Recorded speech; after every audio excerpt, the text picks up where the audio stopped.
At the courthouse, I stood alone without a lawyer, while my son tried to take the home I built for decades. His attorney smiled and my son whispered, "You're too old to decide what happens next." I stayed silent, holding my documents tightly and refusing to surrender. Then the judge looked at me and asked, "You don't remember me, do you?" I froze in confusion, unaware that one unexpected moment would change everything I thought I knew about my family. Thank you for joining Dad's Revenge Stories. Your support means the world to me. Tell me in the comments which country or city are you watching from. Please note, this narrative contains dramatized elements created for reflection and entertainment.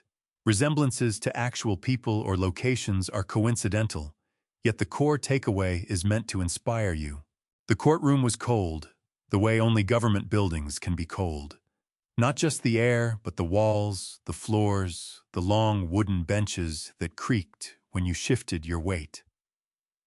I sat at the defendant's table without a lawyer. My folder rested on the surface in front of me, thick with documents I had gathered myself over the past 3 months.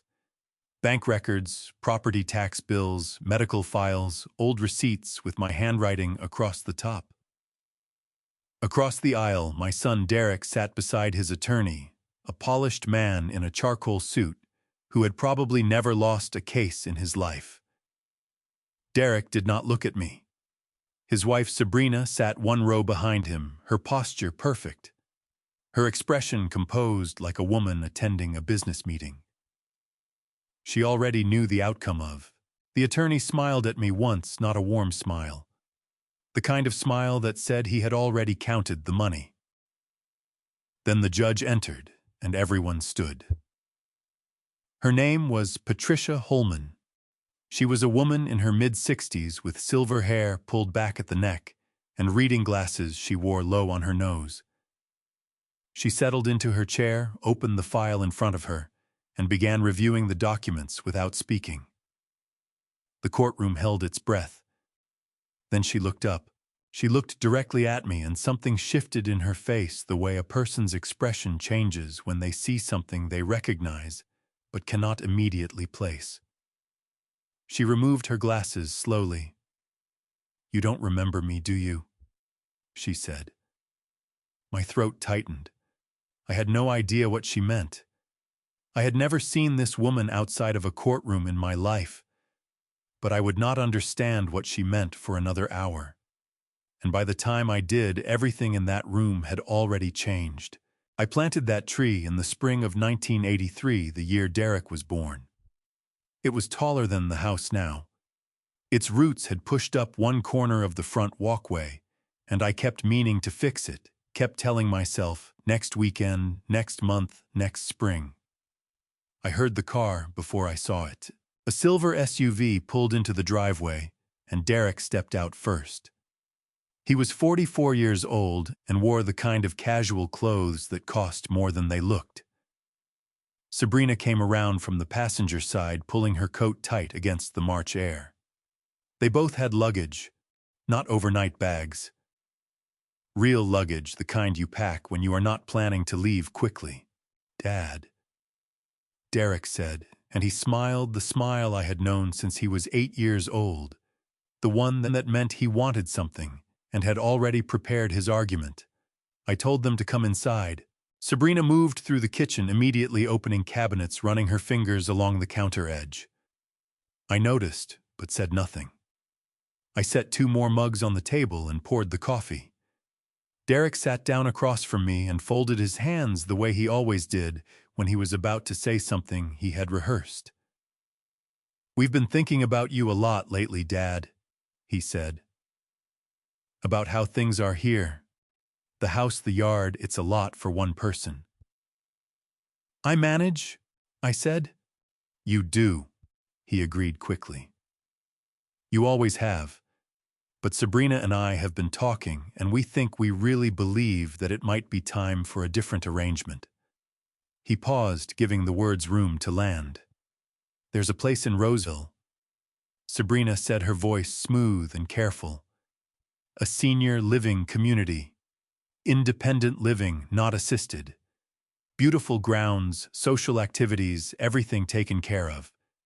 We toured it last month. I looked at my son. Last month. We wanted to have a real plan before we brought it up. And the house, I asked. Derek leaned forward slightly. The house is a significant asset, Dad. It makes sense for it to be managed properly going forward. For the family. I set my mug down on the table. Outside, the oak tree moved in the wind, its bare March branches scraping the gray sky. This house, I said, is where your mother died. No one spoke for a moment. I know that, Dad. It is where I brought her home from the hospital because she wanted to be home. It is where she asked me to keep her blue coffee mug on the second shelf because she said the light hit it right in the morning. It is where I have lived for 41 years. Derek's jaw tightened. We're not asking you to forget any of that. Then what are you asking? He was quiet for 3 full seconds. Then the rehearsed version of my son disappeared, and something harder took its place. We're asking you to be reasonable, he said. You're 72 years old. This property is worth close to $2 million. Keeping it sitting here while you rattle around alone inside it doesn't make sense for anyone. It makes sense for me. Derek pushed back from the table. He stood up, walked to the window, and looked out at the yard. When he turned around, his voice was different. Dad, if you won't do this voluntarily, we're going to have to look at other options, legal options. The words landed quietly, but they landed. I looked at my son standing in the kitchen I had built in front of the window I had framed with my own hands in the house where his mother had taught him to read at that very table. I looked at him, and I tried to find the 8-year-old boy who used to run across the yard in his socks, tried to find the young man who had cried at his mother's funeral with his whole body shaking. I found neither one. Then I suppose, I said, we will let the legal options decide. That night I did not sleep. I sat in the kitchen long after Derek and Sabrina had gone upstairs to the guest room, my guest room in my house, and I listened to the building settle around me. Old houses do that. They breathe. The wood contracts in the cold, the floorboards shift, the window frames pop softly against the night air. I had heard those sounds for 41 years, and I knew every one of them the way you know the breathing of someone who sleeps beside you for decades. I wrapped both hands around my coffee mug and let myself remember. I broke ground on this property in the spring of 1982. I was 30 years old, newly licensed as a civil engineer, and I had saved enough for the land, but almost nothing for the construction. So I did what my father had done, and his father before him. I built it myself. Every evening after work and every weekend for 3 years, I mixed concrete in a borrowed drum-framed walls with lumber I bought one load at a time and climbed onto the roof in the August heat to lay shingles while the Sacramento Valley shimmered below me. Helen brought lunch every Saturday without fail. She would park her blue Datsun at the curb, carry a paper bag across the dirt yard, and sit with me on whatever flat surface existed that week, a stack of plywood, a saw house, the open tailgate of my truck. She was pregnant with Derek by the second summer, her stomach round beneath her work shirt, and she never once complained about the dust or the noise or the fact that we were eating sandwiches on a construction site instead of at a proper table. It's going to be beautiful. She told me one afternoon in July of 1983, looking up at the half-framed structure with the afternoon light coming through the open walls. It's going to take another 2 years, I said. She handed me a sandwich. Then we'll be here another 2 years. Derek was born that October. We were still living in the apartment on Matherfield Road when he came home from the hospital. This red-faced, furious little person who screamed at 3 in the morning and fell asleep only when I held him against my chest and walked slow circles around the living room. Helen would watch from the doorway, exhausted and laughing quietly, and she would say, "He knows he's safe with you, Walter." He always knows. We moved into the house in 1985. Derek was 2 years old and walked bow-legged across the unfinished floors, patting the walls with his open palms. Helen stood in the kitchen and cried not from sadness, but from the particular relief of a woman who had believed in something long enough to finally see it standing. I remembered all of this sitting alone in that kitchen on a cold March night in 2024, and I felt the weight of it pressing against my sternum like a physical thing.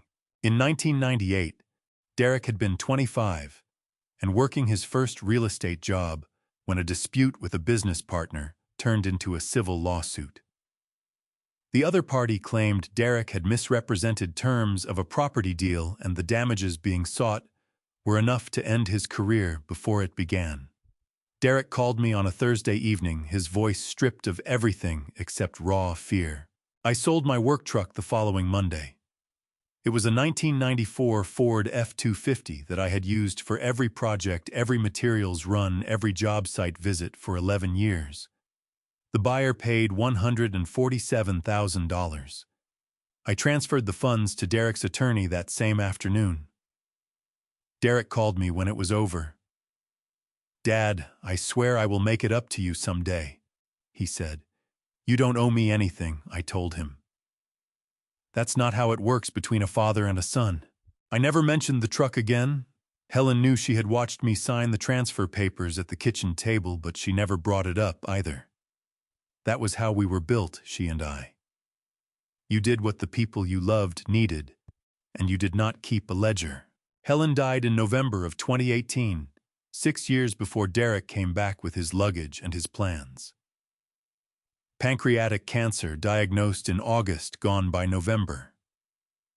91 days from diagnosis to the last morning, I sat beside her bed in the room at the end of the hall and held her hand while the light came through the curtains. She asked me near the end to keep her blue coffee mug on the second shelf of the kitchen cabinet. "Hannah, the light hits it right in the morning," she said. "I want to know it's still catching the light." I kept the mug exactly there. Every morning I saw it. Every morning I said good morning to a woman who was no longer in the room, because some habits are not habits. They are the architecture of a life. And you do not tear down walls just because a room has gone quiet.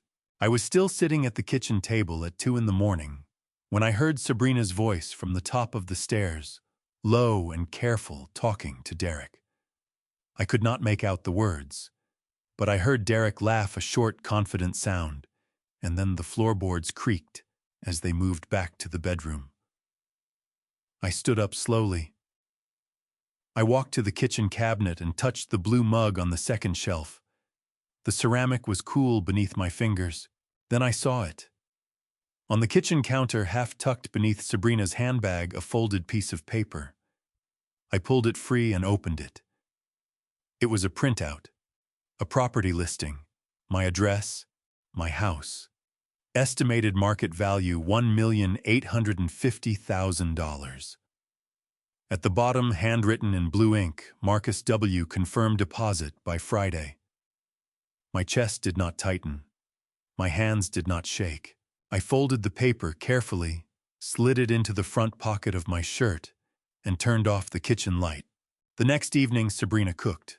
She moved through my kitchen the way she moved through everything, efficiently, purposefully, without asking where anything was kept, because she had already figured that out.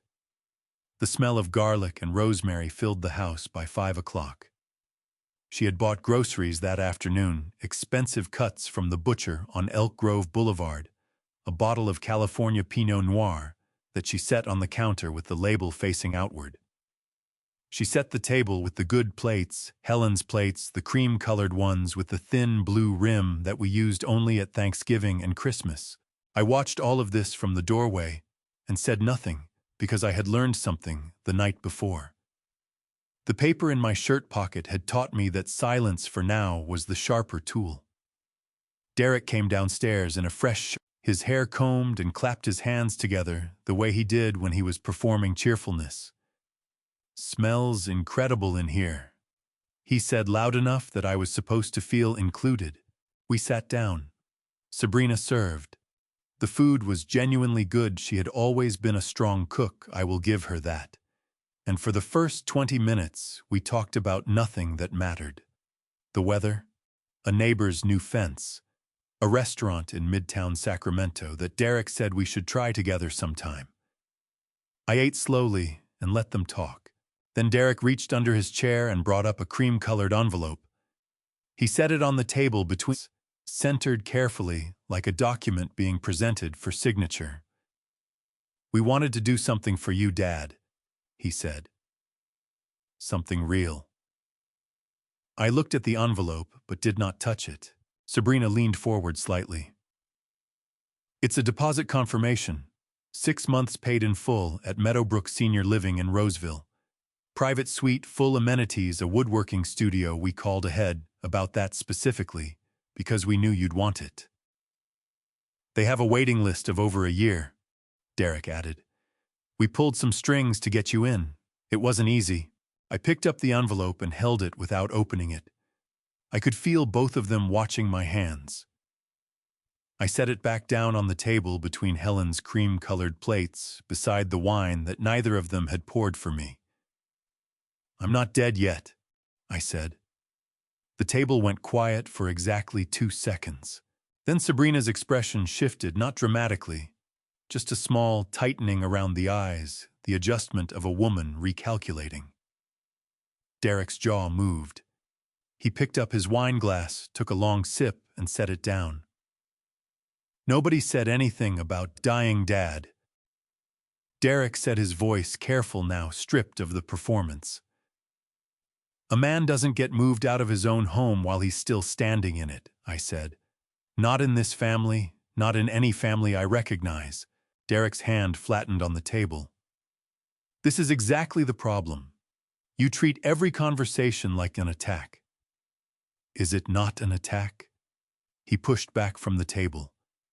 "We are trying to help you. You are trying to sell my house to a man named Marcus Webb for $1,850,000. I said it the way I would read a measurement off a blueprint level, precise, without emphasis. I found the listing sheet last night. It was under your wife's handbag. The color left Sabrina's face so completely that I could see the line where her foundation ended at her jaw. Derek did not move for a long moment. Then he turned to look at Sabrina, and whatever passed between them in that glance was not surprise. It was calculation. Two people deciding in real time how to respond to an obstacle they had not expected to surface this soon. "That was preliminary research," Sabrina said finally. "Nothing has been decided. The deposit note said confirm by Friday," I said. She opened her mouth, closed it. I stood up from the table, folded my napkin beside my plate the way Helen had always insisted on, and carried my dishes to the sink. Behind me I could hear Derek exhale a long, controlled breath and the scrape of his chair. "Dad, we should talk about this properly." "We just did," I said. I went to bed at 9 o'clock. I lay in the dark and stared at the ceiling and listened to their voices below, low, urgent, Sabrina's tone clipped and fast, Derek's slower and heavier. I could not make out words, only the rhythm of two people who had believed their plan was already finished, discovering that it was not. 4 days later, Derek called and asked if I would join them for lunch at a restaurant on Sunrise Boulevard. A neutral location, he said. Just the three of us, no pressure, no paperwork. I agreed because I wanted to see what the next move looked like. The restaurant was busy and bright. Sabrina sat across from me and kept the conversation easy. She had a gift for that, for filling a room with pleasant noise. At some point she asked me to repeat something because the music was loud, and I leaned forward and I noticed her phone propped against the centerpiece, angled toward me. The red recording light was on. I did not react. I took a sip of water. My right hand was resting on the table and I could feel a slight tremor in my fingers. Nothing unusual for a man my age after a difficult week. And I understood suddenly exactly what that recording was for. I understood what I must have looked like through that lens. An old man, tired hands unsteady, speaking slowly. I said very little for the rest of the lunch. I ate my food and smiled when it seemed appropriate and drove home alone. 2 days after that, my nephew Thomas called from Portland. He was Helen's sister's son, a good kid, 36 years old, and he sounded uncomfortable the way people sound when they are delivering a message they did not volunteer for. "Uncle Walter," he said carefully. "I saw the video in the family group chat. Is everything okay? Derek said you haven't been yourself." I gripped the phone. Outside, the oak tree stood solid against the afternoon sky. "Concrete," I said, "I am completely fine, but thank you for asking me directly." I called Frank Delano on a Tuesday morning, while Derek and Sabrina were still upstairs. Frank lived 4 houses down on Ridgewood Lane.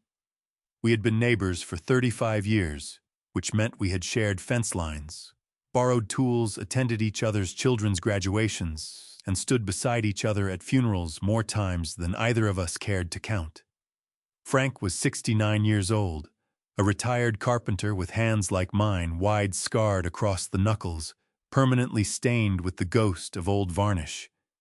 He had helped me hang the kitchen cabinets in this house back in 1986, and he still kept the level he had used that day, hanging in his own garage like a memento. He answered on the second ring. "Walter," he said, and I could hear from the single word that he already knew something was wrong. "I need you to come over," I said. "Bring your reading glasses."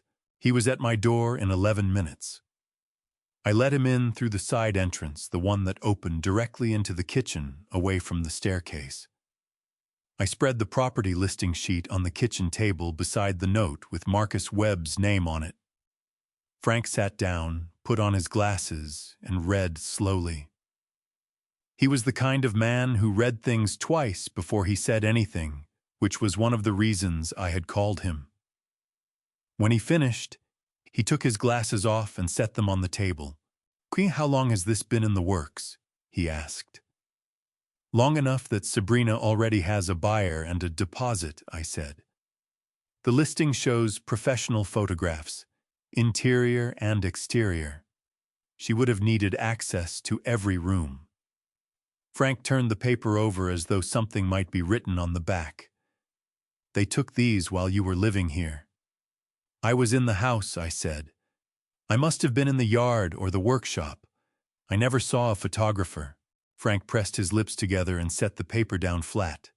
Outside, a car passed on Ridgewood Lane. A dog barked twice somewhere down the block. The kitchen held its breath around us. "Frank," I said, "what aren't you telling me?" He looked up. His eyes were steady, but something behind them shifted, the way a man's expression shifts when he has been holding a weight and finally decides to set it down. "Derek came to see me," he said, "about 2 months ago." I did not move. "He came on a Saturday afternoon, said he was in the neighborhood, stopped by for coffee. We talked about general things for a while, the Kings, the weather, my hip replacement." Frank paused. Then he got to the point. "What did he ask you?" Frank exhaled slowly through his nose. "He asked me if I would be willing to speak to someone on his behalf. A social worker or a court evaluator, he was not specific about which. He said he was concerned about you living alone. He wanted me to confirm that I had noticed you being forgetful, leaving things on, not managing the house properly." The refrigerator hummed. Upstairs, a floorboard creaked. "And had you," I asked, "noticed any of that?" "No," Frank said flatly. "You are the most organized man I have ever known, Walter. You change your smoke detector batteries on the same weekend every October. You have a maintenance log for this house going back 20 years. He shook his head. "I told Derek I would not do it." "But you didn't tell me." Frank's jaw tightened. He looked down at his hands on the table. I didn't think he would actually go through with it. I thought it was frustration talking. A son venting about a stubborn father. He looked up. I was wrong, and I am sorry for that. I sat with that for a moment. The apology was genuine. I could hear it in the grain of his voice, the particular roughness of a man who does not apologize often and means it completely when he does. I was not angry at Frank. Frank had made a mistake in judgment, not in character. He said something else, Frank continued, before he left. Tell me. Frank reached into his shirt pocket and produced a small, folded piece of paper. A page torn from the pocket notebook, covered in his careful carpenter's handwriting. He slid it across the table. I unfolded it and read. The words were a direct quote, dated and timed the way Frank noted everything. Derek Grayson, Saturday, February 3rd, approximately 2:45 in the afternoon. My father has been accommodating his whole life. He's never once stood his ground against me. He won't start now. I read it twice. Then I folded the paper and placed it beside the property listing.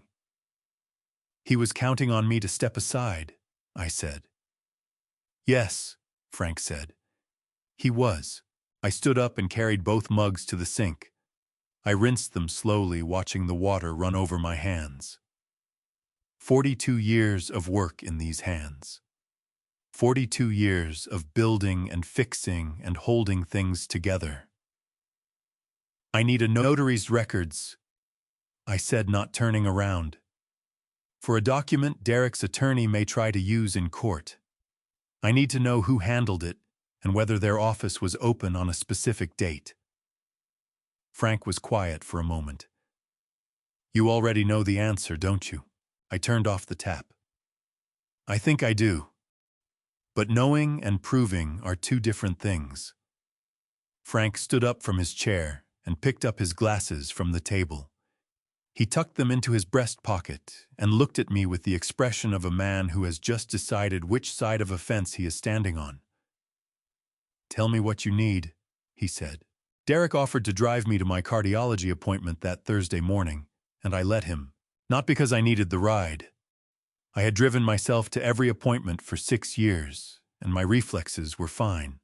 I let him drive because I wanted to watch how he behaved when he believed he was being generous, the way he held the door, the way he asked the receptionist to let his father know he was in the waiting room, the way he bought 2 coffees from the hospital cafe and handed one to me with both hands like a man presenting an offering. He was performing a son, and he was doing it well. And I sat in the waiting room chair and drank my coffee and said very little. My cardiologist, Dr. Raymond Briggs, had been monitoring my heart for 11 years. He reviewed my latest blood work, checked my blood pressure, listened to my chest, and told me what he told me every 4 months, that I was managing well for a man my age, that I should keep walking 30 minutes a day, and that stress was the enemy of a stable heart. He said the last part, looking at me over his glasses in a way that suggested he sensed something I had not told him. Everything all right at home, Walter? He asked. Working through some things, I said. He nodded slowly and did not push further. That was one of the things I appreciated about Raymond Briggs. He understood the difference between a man who needed to talk and a man who needed to think. Derek drove me home along Elk Grove Boulevard, pointing out a new development going up near the Highway Exchange, talking about property values in Sacramento County, the way he always did, fluently, enthusiastically, like a man who could not look at land without calculating what it was worth. I listened and watched the familiar streets pass outside the window. We pulled into the driveway at 11:47 in the morning. I remember the time because I glanced at the dashboard clock and thought that Helen would have had lunch ready by now, would have been standing at the stove with the radio on low, some old country station she pretended not to like. I went inside through the front door. The smell hit me first. Paint.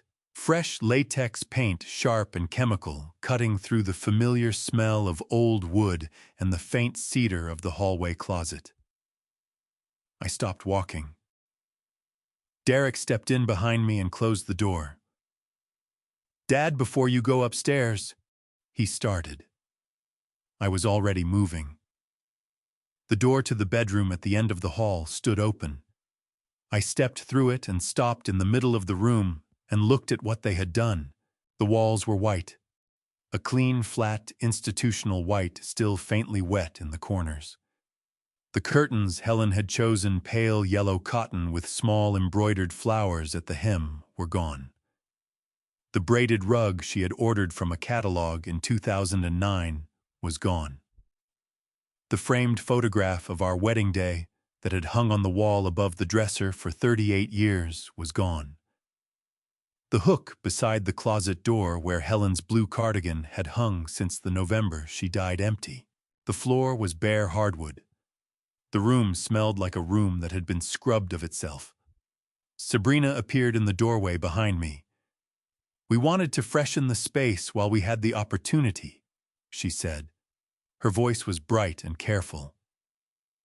"Staying in a room that hasn't changed in 6 years, it isn't healthy, Dad. It keeps you from moving forward." I did not answer her.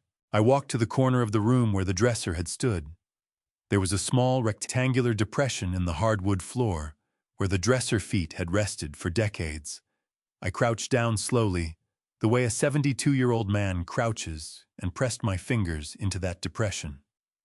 The wood was darker, there protected from light and air for 40 years.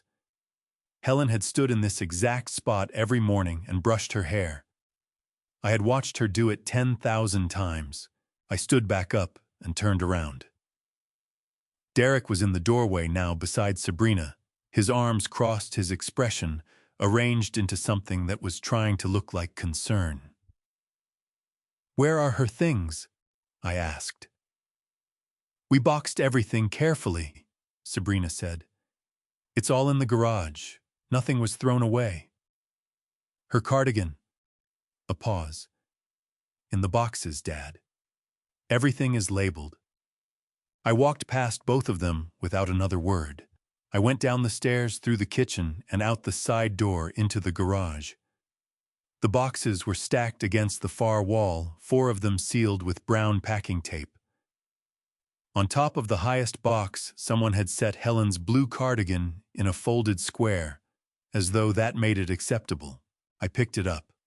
The wool was still soft. It still held a shape, the particular shape of a woman's shoulders, worn into the fabric over years of wear.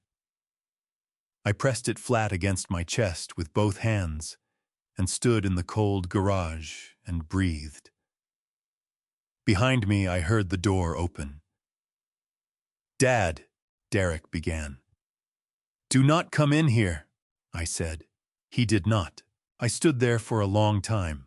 The cardigan was the first thing I put back inside the house when I carried the boxes upstairs myself that afternoon, one at a time, each one heavier than the last. I hung the cardigan back on its hook. I rehung the wedding photograph. I put the braided rug back on the floor. When I finished, I sat on the edge of the bare mattress in the repainted room, and I felt something settle inside me, not peace exactly, but resolve. The particular resolve of a man who has finally understood what is actually at stake. This was not about a house. It had never been about a house. It was about whether the life Helen and I had built together was allowed to mean something after we were gone. I went to find my phone. I had a call to make. My phone died at 6:15 that evening. I had been sitting at the kitchen table going through property records when the screen went black. The charger was upstairs in the bedroom, and I did not want to walk past Derek and Sabrina, who were in the living room with the television on, talking in low voices that stopped whenever I moved through the house. I picked up Derek's phone from the kitchen counter where he had left it and carried it to the table. Derek was in the living room 12 feet away. I was not trying to read his messages. I pressed the home button to check the time, and the screen lit up on a conversation already open, a text thread between Derek and Sabrina, the most recent message sitting there fully visible before any lock screen appeared. I read it in 3 seconds. Once he signs, move fast. Don't give him time to change his mind. The lawyer said, just get it done. Marcus needs confirmation by end of week. I set the phone face down on the table. I placed both hands flat on the wood surface and looked at the grain of the oak, the same oak I had sourced from a mill in Stockton in 1984, cut and planed myself laid down over 3 weekends, with Frank helping me on the second and third. I had chosen this wood because Helen said she wanted floors that would last longer than either of us. She had been right. The floors were still perfect. Derek came into the kitchen 2 minutes later to refill his water glass. He picked up his phone from the table without looking at me. The screen had gone dark again. He did not know I had seen anything. "Dinner?" he asked, opening the refrigerator. "Not hungry," I said. He shrugged and went back to the living room. I sat at that table for another hour. I did not move. I did not write anything down. I simply sat with what I had read and let it settle into its proper place, alongside everything else I had learned in the past 2 weeks. The listing sheet, Frank's account of Derek's visit, the painted room, the clip recorded at the restaurant. And now this, the confirmation that speed was the strategy, that the plan depended on moving faster than I could think. The following morning, I tried to call Derek from my own phone, which I had charged overnight. The call connected to voicemail immediately. I tried again an hour later, voicemail again. I sent a text message asking him to call me when he had a moment. No response came. By the afternoon, I understood that this was not coincidence. I walked down Ridgewood Lane to the house of Pastor Roy Simmons. Roy was 71 years old and had led the congregation at Elk Grove Community Church for 22 years. He and Helen had been close. She had served on the hospitality committee for a decade, and he had presided over her funeral service. He had checked on me every month since she passed, arriving at my door with no announcement, staying for exactly 1 cup of coffee, asking questions and listening to the answers with the full attention of a man who had learned that listening was the most precise tool available to him. Roy answered his door in a flannel shirt and reading glasses. "Walter," he said, "come in." "I need a favor," I said. "A small one." I explained that I had been trying to reach Derek, but my calls were not connecting. I asked Roy if he would try calling Derek's number from his own phone while I stood there. Roy looked at me steadily for a moment, taking in the information behind the request the way he always did, and then picked up his phone from the side table and dialed. Derek answered on the second ring. "Derek, it's Roy Simmons. Just checking in, son. How are you holding up?" I heard Derek's voice through the speaker, warm, easy, the performance version I recognized from the dinner table. Roy spoke with him for 2 minutes about nothing consequential, then ended the call and set the phone down. We looked at each other across the small living room. "He blocked my number," I said. "That's what it appears," Roy said carefully. I sat down in the chair across from him.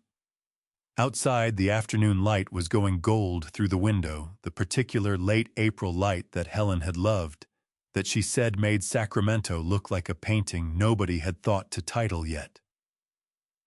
"Roy," I said, "how long does a man wait before he stops being patient and starts being foolish?"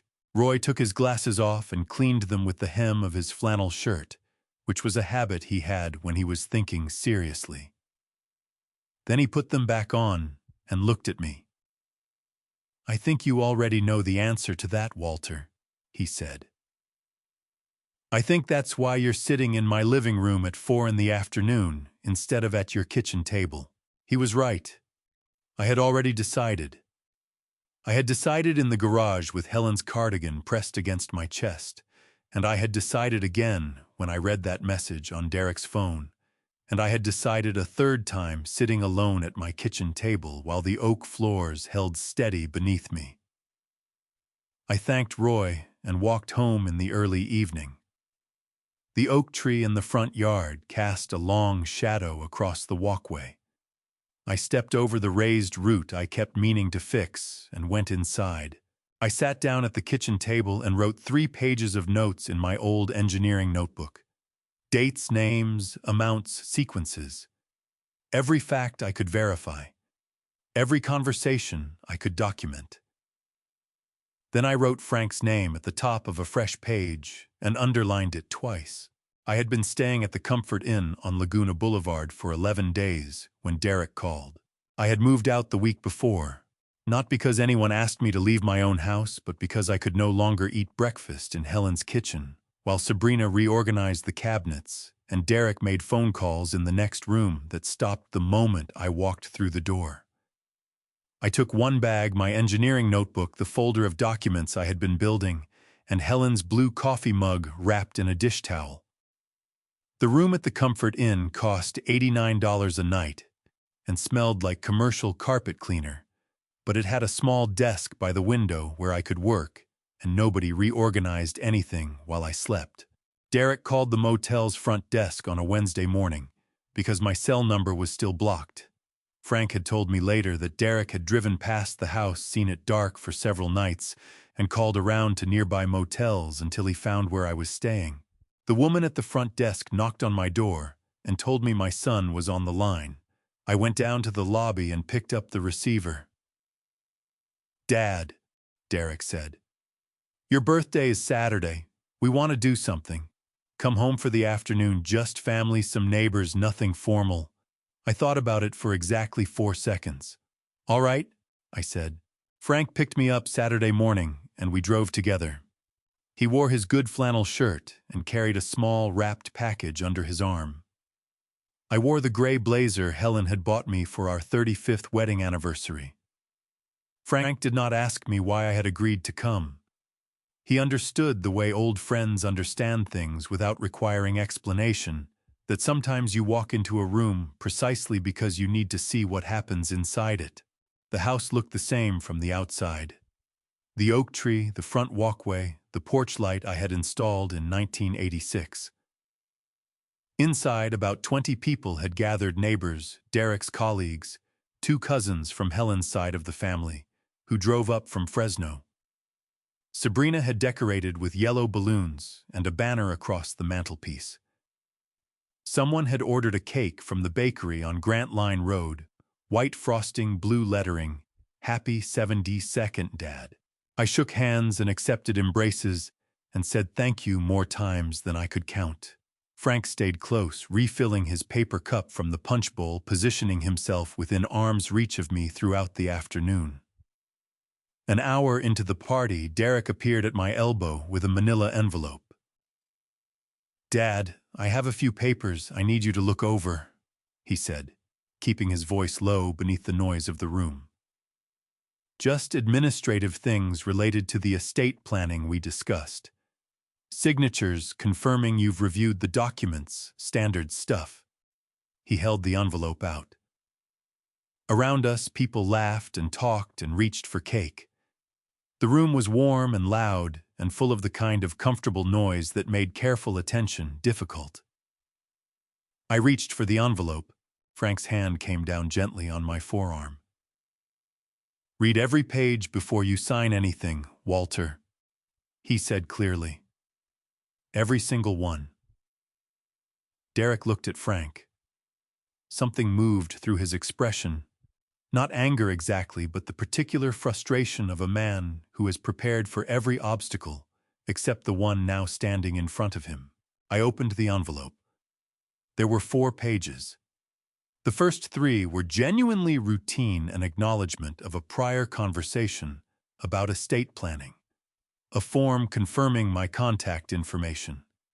The 4th page was a durable power of attorney for property management, granting Derek full authority to make real estate decisions on my behalf, executable immediately upon signature.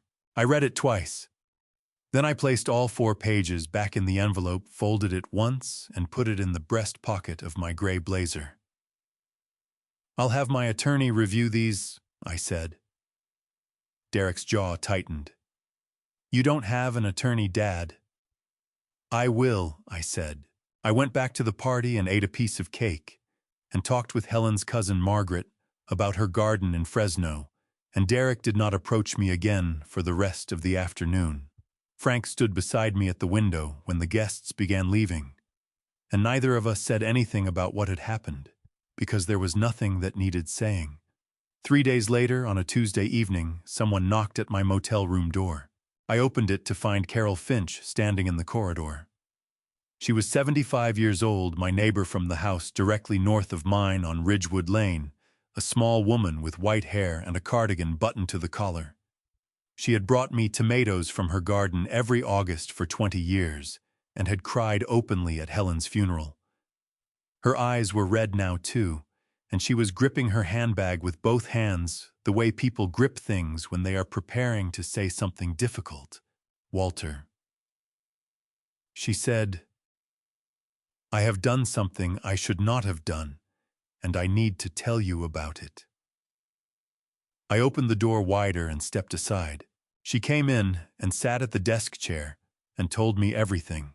Sabrina had visited her 3 weeks earlier, bringing a plate of cookies and a form she described as a neighborhood quality of life petition. She said the HOA was compiling resident feedback and needed signatures from longtime homeowners. Carol had signed without reading carefully because Sabrina had sat across from her and smiled, and the cookies were very good, and it had all seemed entirely reasonable. She had learned the truth from her daughter in San Jose, who worked in property law, and had asked Carol what she had signed, and then gone very quiet on the phone. Carol's hands were shaking on her handbag. "It was about you, wasn't it? The form." "Yes," I said. Her chin dropped to her chest. "I am so sorry, Walter. Helen would be ashamed of me." "Helen would understand," I said, "and so do I." The mediation office was on the 14th floor of a building on Capitol Mall in downtown Sacramento, the kind of office that communicated seriousness through its furniture, long mahogany table leather chairs, a view of the city that cost more per square foot than most people's apartments. Derek's attorney, a man named Gerald Foss, was already seated when Frank and I arrived. Foss was in his mid-50s, silver-haired, with the relaxed posture of a man who spent most of his working hours in rooms exactly like this one. Derek sat beside him. Sabrina was not present, a choice, I noted, not an absence. Frank sat in the chair beside me. He was not my attorney. He was my witness, and Gerald Foss knew the difference, and did not object, because objecting would have looked like the kind of thing you did when you had something to hide. Foss opened his leather portfolio and began speaking in the measured tone of a man presenting a reasonable offer. "Mr. Grayson, my client, has asked me to convey that this matter need not proceed to a formal hearing. The property at Ridgewood Lane represents a significant asset that, managed properly, could benefit the entire family. Derek is prepared to offer you a guaranteed monthly income from the proceeds of a sale enough to cover a private suite at any senior facility in Sacramento County, with funds remaining for personal expenses and medical care." I let him finish. Then I said, "No." Foss smiled patiently. "Perhaps if we discussed the specific figures." "The figures don't matter," I said. "The house is not for sale." Derek leaned forward, his forearms on the mahogany table. He had worn a jacket and tie, which he rarely did, and it made him look like a version of himself that was trying too hard to be taken seriously. "Dad, your stubbornness is the only thing standing between our family and a stable future," he said. "Do you understand what that feels like from where I'm sitting?" I looked at my son across the long table. I thought about 1998. I thought about a Thursday evening phone call and a voice stripped of everything except fear. I thought about a Ford F-250 and a check for $147,000 and a promise he had made that someday he would make it up to me. I understand exactly what it feels like, I said.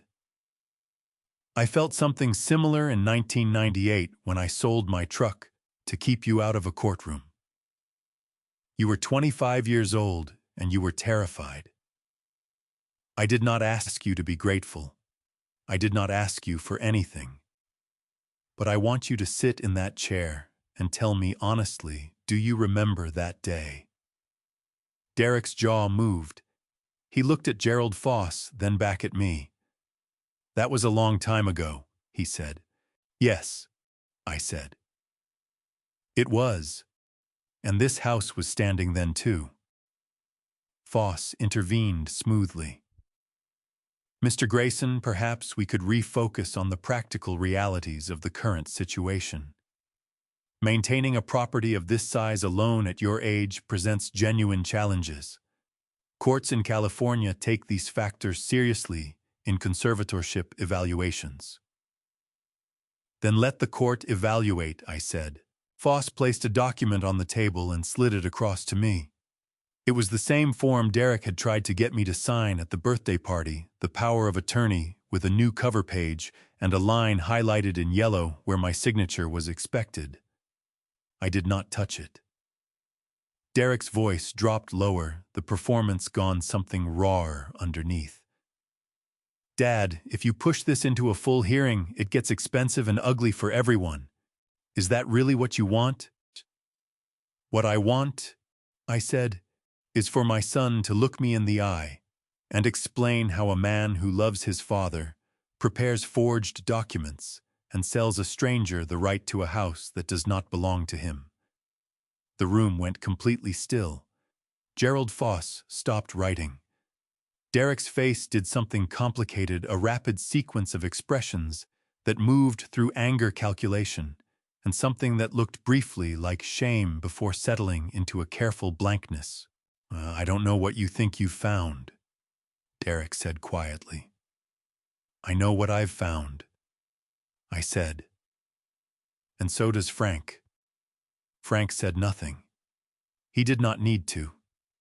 He simply sat with his hands folded on the table and looked at Derek with the steady gaze of a man who had known a family for 35 years and was not impressed by what he was seeing.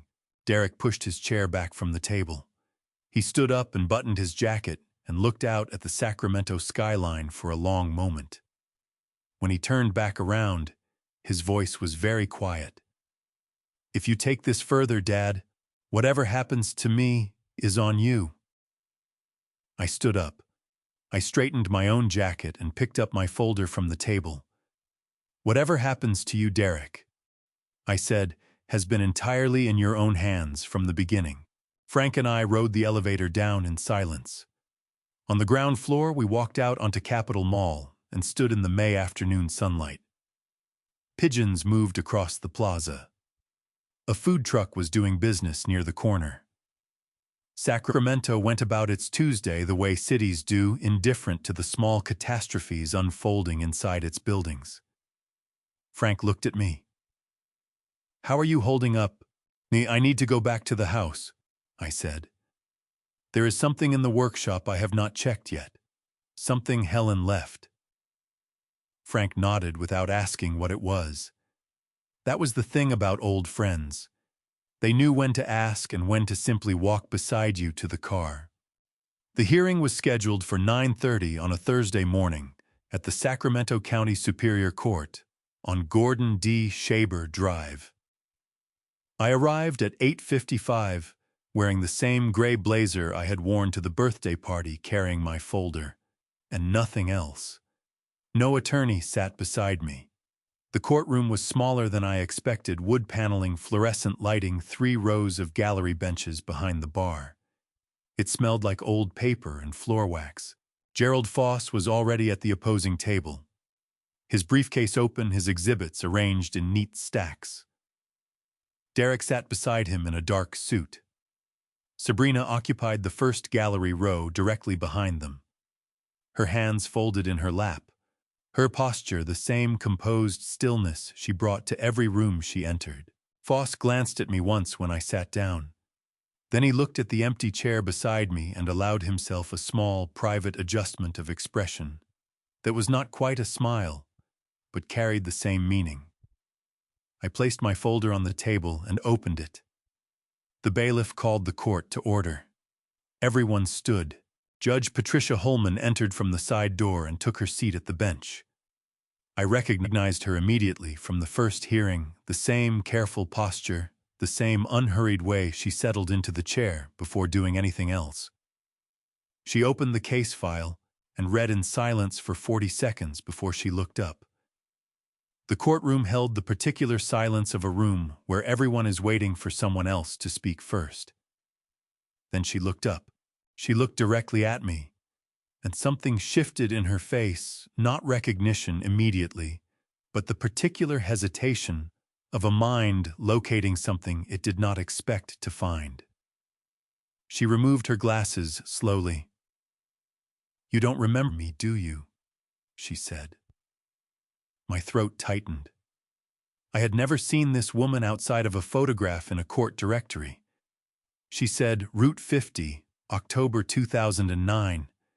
There was a storm. I knew Route 50. I knew October of 2009.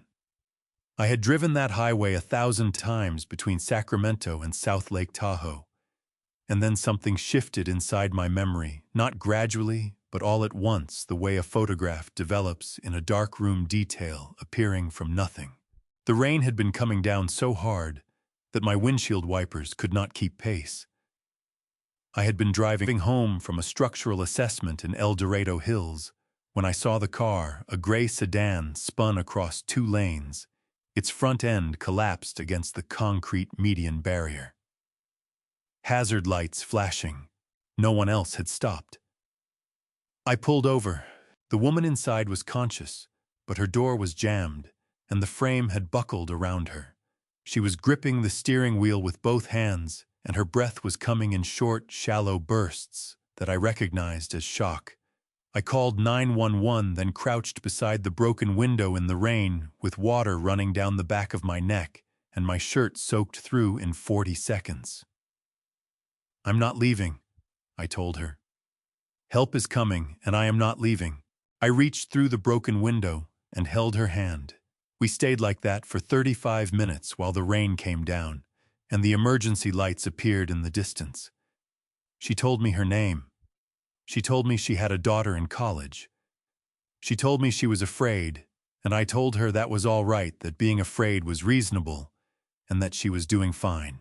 When the fire crew finally cut the door away and the paramedics moved in, she looked at me from the stretcher and said something I could not hear over the noise of the rain and the radio traffic. I raised a hand, and she raised hers, and then the ambulance doors closed. I had never seen her again. Until this moment. Judge Patricia Holman set her reading glasses down on the bench and addressed the courtroom. Before this proceeding continues, I am required to disclose a prior personal connection to the petitioner's father, Mr. Walter Grayson, arising from circumstances entirely unrelated to this case. Her voice was steady and formal and gave nothing away. Under California Code of Civil Procedure, Section 170.1, I am obligated to recuse myself from any matter in which a prior relationship with a party could reasonably be perceived to affect impartiality. Gerald Foss sat forward immediately. "Your Honor, if I may." "You may not, Mr. Foss." She did not raise her voice. "The recusal is not subject to objection by either party. It is a matter of judicial ethics, and it is not negotiable." She gathered the file and stood. Then she paused. She looked at me one final time across the courtroom. "The record in this matter contains irregularities that will require careful examination," she said. "I trust the court to which this case is reassigned will give them the attention they deserve." Then she walked through the side door, and the room exhaled around me. Derek turned in his chair and looked at me for the first time that morning. His expression was unreadable, not angry, not relieved. The expression of a man recalculating something he believed was already solved. Foss leaned toward Derek and spoke quietly. Derek shook his head once. I sat perfectly still with my folder open in front of me and my hands flat on the table. In the gallery behind me, I heard Sabrina shift in her seat. The bailiff announced that the hearing was continued pending reassignment to a new judge. Everyone stood. The room began to empty. I remained seated. In my shirt pocket, folded once, was a piece of paper on which I had written a single date, May 12th, 2022. Below it, 3 words in my engineer's handwriting: I was there. Frank knocked on my motel room door at 7:45 that evening. I had been sitting at the small desk by the window since 4 o'clock. My engineering notebook open in front of me, working through the timeline the way I used to work through load calculations on a building site, methodically, without rushing, checking each figure against the ones before and after it. When I heard the knock, I closed the notebook and opened the door. Frank stood in the corridor, holding a brown paper bag and a manila envelope that had been folded in half, and then unfolded again, as though he had picked it up and put it down several times, before finally deciding to bring it. He looked like a man who had driven to a destination he was not sure he should have come to. I brought sandwiches, he said. Come in, I said. We sat at the small table by the window, the Sacramento night pressing against the glass outside. Frank set the sandwiches between us and placed the envelope beside them, and did not touch either one for a moment. He looked out the window at the parking lot below, where the lights of Laguna Boulevard ran orange and steady in the dark. I should have come to you sooner, he said. You came when it counted, I said. Tell me what's in the envelope. Frank picked it up and opened it and spread 3 items on the table between us. The first was a page from his pocket notebook, the same kind he had used for 30 years on job sites, the narrow kind with a red cover that fit in a shirt pocket. The second was a printout of a text message photographed from his phone screen. The third was a hand-drawn timeline on a folded piece of graph paper. He pointed to the notebook page first. Chuttis. When Derek came to see me in February, I wrote down everything he said as soon as he left. Date, time, exact words where I could remember them. He tapped the page. He told me he was going to file for conservatorship. He told me he needed supporting statements from people who knew you. He said, and I wrote this word for word, that you had been, quote, accommodating your whole life, and that you would not stand your ground against him now. I read the entry. Frank's handwriting was the careful block printing of a man who had spent decades writing measurements on lumber. He believed it, I said. He believed it completely, Frank said. That was the thing that bothered me most. He was not nervous when he said it. He was confident, like he was describing a fact about the weather. Frank pointed to the text message printout next. 3 weeks after he came to see me, he sent me this. I read the photographed screen.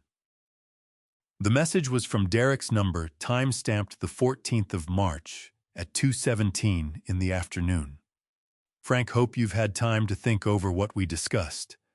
I'm moving forward with the filing next week. If you're willing to provide a statement, have it ready by the 21st. If not, no hard feelings. Either way, this gets resolved. He sent this to you, I said. Yes. And you did not respond. No, Frank said. I deleted it the same day. Then I took a screenshot first, which is why I still have it. I looked at Frank across the table. I did not think he would actually do it, Frank said. His voice carried the particular weight of a man who had been wrong about something that mattered. I have known Derek since he was a boy riding his bicycle down Ridgewood Lane. I watched him grow up. I told myself it was a bad patch, financial pressure, a difficult marriage, temporary thinking. He stopped. I was wrong. And sitting in that courtroom today, watching him not look at you, I understood how wrong I was. I moved the text message aside and looked at the graph paper timeline. Frank had drawn out a sequence of dates beginning in January of this year and running forward to the present. Each date had a brief notation beside it. I followed the sequence with my finger. It was precise and orderly, and it confirmed everything I had assembled in my own notebook, but with the addition of the February visit and the March text that I had not known about. "This is good work, Frank," I said. "It is carpenter work," he said. "Measure twice." I opened my own notebook and turned to the page where I had written May 12th, 2022. I slid it across the table. Frank read the date and looked up. "Your hospital stay?" he said. "I was unconscious for 18 hours, I said. "The document Derek submitted to the court, the transfer agreement with my signature, is dated that day. Signed at 2 in the afternoon, according to the notarization stamp." Frank sat with that for a moment. The parking lot lights reflected off the window glass. A truck moved through the intersection below. "Who notarized it?" he asked. I opened my folder and found the copy of the document from the court filing. I pointed to the stamp at the bottom of the final page. Frank read the name aloud. "Thomas Redfield, Notary Public, Sacramento County." "I need to find out whether his office was open on that date," I said, "and whether any transaction matching this description appears in his official journal." Frank reached into the breast pocket of his flannel shirt and produced a folded piece of paper. He set it on the table. "Thomas Redfield has an office on Watt Avenue," he said. "I looked him up this afternoon while I was waiting for you to get back from the courthouse. He is still licensed. His office number is on that paper." I picked it up. I looked at it for a moment. Then I looked at Frank. "You thought of this before I asked," I said. "I measured twice," he said. "The Legal Aid Society of Sacramento occupied the second floor of a building on 9th Street, 3 blocks from the courthouse. The waiting room had plastic chairs, a water dispenser, and a bulletin board covered with information about tenant rights and family law resources. I arrived when the office opened at 8:30 and sat with 11 other people until my name was called 40 minutes later. The attorney who came to get me from the waiting room was Margaret Osei. She was 50 years old with close-cropped natural hair and the measured movements of someone who had learned long ago not to waste energy on things that did not matter. She carried a yellow legal pad and a pen that she clicked twice before sitting down. Her office was small and very organized, which I respected immediately. I placed my folder on the desk between us and told her everything from the beginning. I spoke for 22 minutes without interruption. She wrote steadily throughout, clicking her pen between notes. When I finished, she read back through what she had written, asked 4 precise questions, and then picked up the copy of the transfer document from the folder. She studied the notarization stamp at the bottom. "In Thomas Redfield," she said. "I know of his office. He has been a licensed notary in Sacramento County for over 20 years. She set the document down. "Mr. Grayson, every notary in California is required by law to maintain an official sequential journal of every notarial act they perform. The journal must record the date, time, type of document, and the signature of every person who appears before them. It is a permanent legal record. And if the journal shows no entry for this transaction," I asked. "Then this document was not legally notarized," she said, "which means it cannot be used as valid evidence of a property transfer under California law." She picked up her phone and made a call. I sat quietly while she spoke, professional, direct, requesting records access through the appropriate legal channels. She was on the phone for 6 minutes. When she hung up, she made a note on her legal pad and looked at me. His office will make the journal available for inspection, she said. We can review the relevant entries this afternoon. We arrived at Thomas Redfield's office on Watt Avenue at 2 o'clock. Redfield himself was a quiet man in his late 60s who met us in the reception area and led us to a back room where he kept his bound journals in chronological order onto shelf. He located the volume covering the relevant period and placed it on the table without comment, then stepped out and closed the door. Margaret opened the journal to May of 2022. She found the 12th immediately. There were 3 entries for May 11th. There were 2 entries for May 13th. For May 12th, the page was blank, except for a single handwritten notation in the margin in different ink than the surrounding entries made after the fact. Margaret read it aloud. Office closed. Power outage. Elk Grove grid section. Full day. No transactions conducted. She looked at me across the journal. I looked at the blank page where an entry for May 12th should have been and was not. There is no record, I said. There is no record, she confirmed. This office was closed the entire day of May 12th, 2022. No notarial act could have been performed here under any circumstances. The document your son submitted to the court was stamped with a notarization that is physically impossible according to this journal.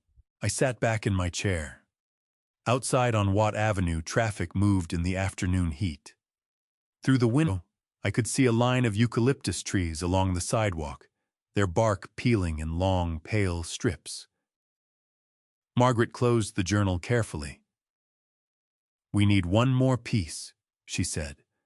The hospital records, I said.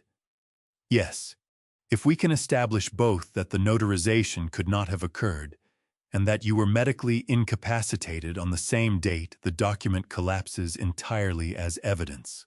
I already had the records. I had requested them from Mercy General Hospital the week before, paid the processing fee, and received a sealed envelope that I had carried in my folder since. I opened it now and spread the pages on the table. Margaret read through the admission record, the ICU intake form, the nursing notes from May 12th. She stopped at a page near the middle and tapped it once with her pen. Donna Pruitt, she said, reading the attending nurse's name from the record. She was the charge nurse on duty during your admission. Is her signature sufficient? I asked. Her contemporaneous nursing notes are already sufficient, Margaret said. But if she is willing to provide a written statement confirming the clinical record that removes any remaining ambiguity. She looked at me steadily.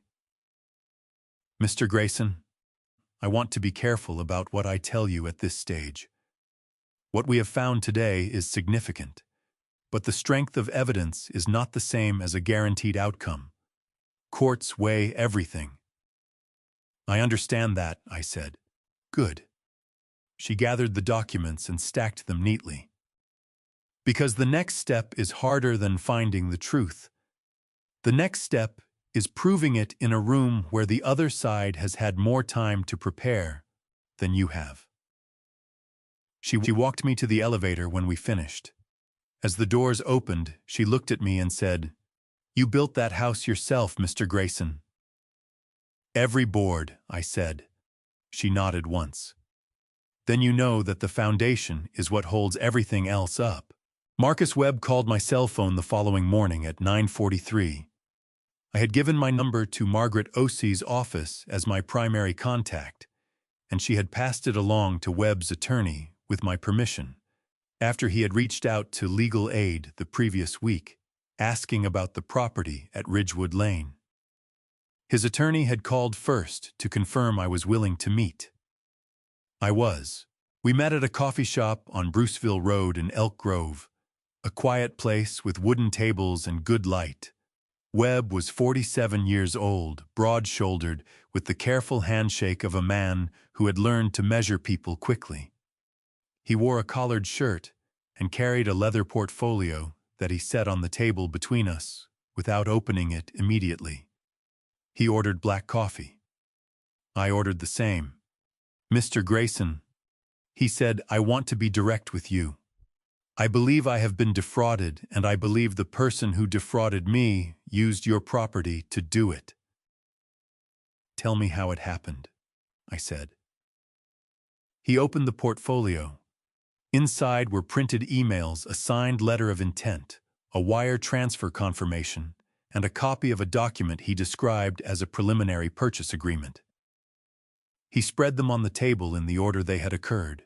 Sabrina had contacted him in November of the previous year through a professional real estate network. She had presented herself as the authorized listing agent for a residential property in Elk Grove. She described the property accurately: the lot size, the construction, the age of the house, the mature oak tree in the front yard.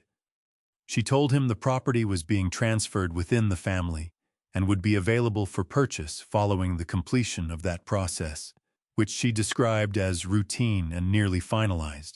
Webb had done his due diligence. He had driven past the property, reviewed comparable sales in the area, and consulted with his own attorney.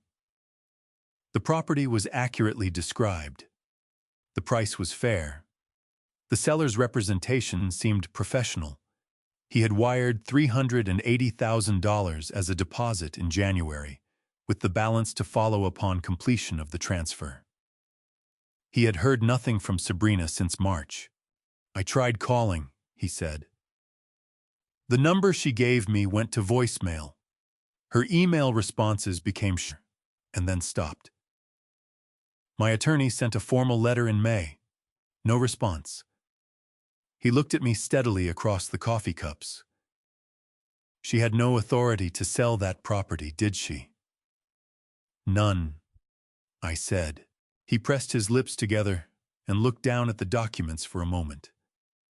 His right hand rested flat on the table, and I noticed his fingers were very still, the deliberate stillness of a man controlling something. I am not angry at you, Mr. Grayson, he said. I want you to know that. You are not responsible for what she did. I know, I said. But I am sorry it happened. He nodded. He closed the portfolio and sat back in his chair. My attorney tells me I have a civil claim against Sabrina Grayson personally for the return of the deposit plus damages.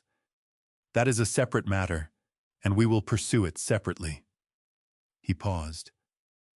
But I understand you may need documentation of this transaction for your own court proceedings. It would help establish that the property was being marketed for sale before any legal transfer had occurred, I said. Which contradicts the position that the transfer document was a routine family arrangement. Webb reached into the portfolio and produced a separate folder. He slid it across the table. Copies of everything, he said. Signed statement from me describing the full sequence of events. My attorney's contact information is on the cover page. We will cooperate with whatever process you need us for. I picked up the folder and held it for a moment. 38 years ago, I had poured the concrete foundation of the house on Ridgewood Lane myself, mixing it in a rented drum and wheeling it in a barrow across uneven ground. I had worked alone on the foundation for 4 weekends, checking the level after every pour, because a foundation that was off by even a fraction of an inch would create problems in every wall that stood on top of it. Helen had brought sandwiches and sat on the hood of the car and read to me from whatever book she was working through that month. I had built that house to last. Webb walked me to my car when we finished. He was quiet for a moment before I got in, looking at the middle distance the way people do when they are deciding whether to say something they have been thinking about. Mr. Grayson, he said finally, I have been in real estate for 20 years. I have seen a lot of family property disputes. He paused. I have never seen someone sell a house that was not theirs to sell with that kind of confidence. She believed she would not get caught. I looked at him. She almost was not, I said. He shook my hand and walked back to his own car. I sat in mine for a moment with the folder on the passenger seat. Then my phone buzzed on the dashboard. Derek's number, I answered. His voice was low and tight, all pretense completely stripped away. "I know you met with Webb today, Dad." "Yes," I said. "You need to stop." His breath came through the line unsteady, the breath of a man who had been holding something at bay for a long time. "If this goes where you are taking it, there are consequences that cannot be undone. For me. For Sabrina." "Is that what you want?" I looked through the windshield at the oak trees lining Bruceville Road. Their leaves were full now, deep summer green moving in the warm July air. "What I want," I said, "has not changed since the first day you came home with your luggage. I want my house. I want the life your mother and I built to mean something. That is all I have ever wanted." I ended the call and sat in the quiet car. The folder was on the passenger seat. My notebook was in my jacket pocket. The foundation, Margaret had said, was what held everything else up. I started the engine and drove back toward Ridgewood Lane. I drove to Ridgewood Lane at 5:45 the following morning. The street was quiet at that hour. A sprinkler ran in the yard, 2 houses down. The oak tree in front of my house stood dark against the pale sky, its branches still. I parked at the curb rather than the driveway and walked around the side of the house to the workshop entrance using the key I had kept on my ring since the day I installed the lock in 1989. The side gate hinges needed oil. I made a note of it out of habit, the way an engineer notes things that require attention, even when everything else is falling apart. The workshop smelled exactly as it had always smelled. Sawdust and linseed oil and the particular dry wood smell that accumulates over decades and becomes indistinguishable from the building itself. The workbench ran along the north wall beneath the pegboard, where my hand tools hung in the outlines I had traced in marker, so every tool had a place, and an absence was immediately visible. Helen had laughed at that system when I built it. She said I treated my chisels better than most men treated their families. She was not entirely wrong. I did not turn on the overhead light. The gray morning light coming through the single east-facing window was enough for what I needed to do. I moved to the far corner of the workshop to the section of flooring I had laid myself over a shallow storage space I had built when the workshop was new. 3 boards. The third one from the right lifted with a specific pressure applied 2 inches from the left end. Helen had known this, and only Helen. I lifted the board and reached into the space below. The metal box was there. It was a standard document lockbox, olive green, about the size of a shoebox, with a combination dial on the front. Helen had kept it since before we were married. I had never known the combination, and had never asked, because some things belong entirely to one person, and asking about them is a kind of trespass. But she had told me once during a quiet evening 2 months before she died that the combination was the month and day of the afternoon we met, September 14th. She had said it casually, as though mentioning it in passing, and I had understood without her saying so that she was telling me for a reason. I sat cross-legged on the workshop floor with the box in my lap and entered the combination. The lock released. Inside were several envelopes, a small photograph, and a notebook spiral-bound with a pale blue cover, the kind sold in office supply stores for $2. I picked up the notebook first. Helen's handwriting covered the first 12 pages. The entries were not dated consistently. Some had dates, some only seasons, some nothing at all. She had written in the careful, deliberate way she wrote everything each letter formed, completely no words abbreviated. I read from the beginning. She had written about the house, about watching me build it, about the specific quality of her feeling on the day we moved in. Not happiness exactly, she wrote, but the feeling of having arrived at a place that was true. She wrote about Derek as a young child, the good years, the years when he had been exactly the son we had hoped for. She wrote about watching him change as he got older, the ambition that had sharpened over time into something harder, and her worry about what that hardening might eventually cost him. Then I reached the passage that made me stop. If our son ever loses his way, and I pray he does not, but I am a practical woman, and I have watched him long enough to know the risk. Do not let love become a reason to look away from what is wrong. Love him anyway. But do not confuse loving someone with protecting them from the truth of what they have done. You have been too gentle your whole life, Walter. I mean that as the deepest compliment I know how to give. But gentleness without limits is not a virtue. It is an invitation. I read that paragraph 3 times. Outside, a car moved down Ridgewood Lane. The sprinkler had stopped. The workshop was warming slightly as the sun rose. I turned the next page. The house is yours. It was always yours. I signed the deed with you, and I meant every word of it. Whatever happens after I am gone, whatever pressure comes, whatever argument is made, remember that I am the other name on that document, and I am telling you, do not let it go. Not for guilt, not for pity, not for peace. The peace you buy by surrendering what is true is not peace. It is just a quieter kind of loss. I closed the notebook. I sat in the workshop for a long time without moving.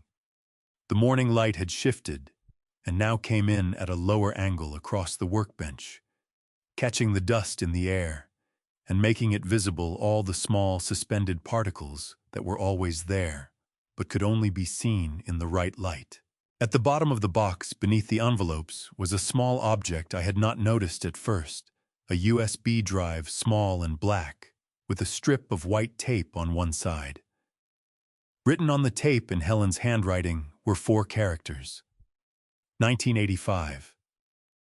I held it in my palm and looked at it. Helen had not been comfortable with computers. She printed emails and wrote grocery lists by hand and asked me to program every new phone she owned. She would not have put something on a USB drive without a specific reason and a specific intention about who would find it and when. Helen had asked her nephew Thomas to help her transfer the old VHS tapes to digital the summer before she was diagnosed. She had said she wanted the memories kept safely. She had known even then that some things needed to outlast the format they were born in. I closed the box and replaced it in the floor storage. I put the notebook in my jacket pocket and the USB drive beside it. Then I replaced the board, applied pressure 2 inches from the left end, and heard it lock back into place.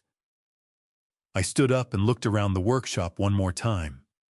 Then I walked back to my car in the early morning light, started the engine, and drove to the Comfort Inn on Laguna Boulevard, where my laptop was sitting on the desk by the window. I sat at the desk by the window of my motel room and held the USB drive for a long time before I plugged it in. The morning light came through the gap in the curtains and lay across the desk in a thin bar. Outside on Laguna Boulevard, traffic was building, the ordinary Tuesday morning sounds of a city going about its business trucks and commuters, and the distant signal of a crossing guard's whistle from the elementary school 2 blocks north. I was aware of all of it in the peripheral way you are aware of weather, present noted irrelevant. I plugged the drive into my laptop. A single folder appeared. Inside the folder was one file. The file was labeled with Helen's characteristic precision. Not a date, not a title, just 2 words for Walter. I opened it. The video took 4 seconds to load. When it began, the quality was what I expected from footage transferred from an old VHS cassette. Slightly washed out, the colors, warm and imprecise, the edges of the frame soft. There was a brief moment of static. Then the image resolved into something I recognized immediately and completely. My front yard. 1985. The house was not yet finished. The exterior siding was up but unpainted, the front porch railing not yet installed. The yard still mostly bare dirt, with a few patches of new grass seed coming in along the edges. The oak tree was a sapling barely taller than the fence post beside it, its trunk no wider than my wrist. The camera was stationary, propped on something at approximately chest height. I could see from the angle that it was pointed toward the right side of the house, where I had been working on the framing for the side entrance. I watched myself walk into the frame, 30 years old, wearing a white undershirt, dark with sweatwork jeans with the knees worn through steel-toed boots, carrying a 2x6 across one shoulder with the ease of a man who had been carrying lumber for 3 years. I set it down against the wall, pulled a pencil from behind my ear, and made a mark. Then a sound came from off-camera, small and high and urgent. "Dad! Dad! Dad!" I heard my own voice younger call back, "Workshop's around the side, buddy, come around." The small figure that came running around the corner of the house was Derek at 8 years old. He was wearing a striped shirt and sneakers, and he was carrying with both hands and great seriousness a child's hammer, the red-handled kind sold at hardware stores for $5, with a head the size of a large walnut. He ran across the dirt yard, with the particular full-body commitment of a child, for whom running is still a complete activity in itself. He stopped in front of the camera without knowing it was there, looked up at me and held out the hammer. "Can I help?" he said. "I want to build too." The man in the video, the man I had been crouched down to eye level and looked at his son for a moment. Then he said, "You want to drive a nail?" Derek's entire face opened. "Yes. Come here, buddy." I watched myself find a spare piece of scrap lumber and prop it against the sawhorse. I watched myself show Derek where to position the nail, how to hold the hammer, how to look at the head, not the handle. I watched Derek's face as he concentrated the particular ferocious concentration of a child doing something for the first time that he understands to be real. He swung. The hammer glanced off the nail head and struck the wood at an angle, and Derek stumbled sideways with the force of the miss and sat down hard in the dirt and looked up at me with an expression that could not decide between laughter and embarrassment. He chose laughter. I watched him laugh the uninhibited, full-body laughter of an 8-year-old boy sitting in the dirt of his own front yard in the summer of 1985. And I felt something move through my chest that I could not have named precisely. It was not grief exactly. It was not nostalgia. It was something closer to the feeling of holding a true measurement, the recognition of something that had once been exactly right. Then Derek scrambled back to his feet, picked up the hammer, and looked directly into the camera lens, not knowing it was recording, not performing for anyone, just a boy looking in a direction, and said with complete conviction, "When I grow up, I'm gonna protect this house with you, Dad." The video ended. 41 seconds of footage. Pale summer light. A boy and his father and a red-handled hammer and an oak tree the width of a wrist. I sat at the desk and did not move for a long time. The bar of morning light had shifted across the desk as the sun moved. Outside, the school crossing guard's whistle had gone quiet. The traffic on Laguna Boulevard continued its ordinary passage. I thought about the 8-year-old boy in that video. I thought about the 44-year-old man in the courtroom. I thought about the distance between those two people and what had been lost in the crossing, and whether any of it could be recovered, and whether that was even the right question to ask. Then I picked up my phone and called Margaret Osei. She answered on the second ring. "Margaret," I said, "I have one more thing for the court. Something I think they need to see." A pause. Then, "Bring it in tomorrow morning, Mr. Grayson. First thing." I set the phone down. I looked at the USB drive sitting beside the laptop. 41 seconds.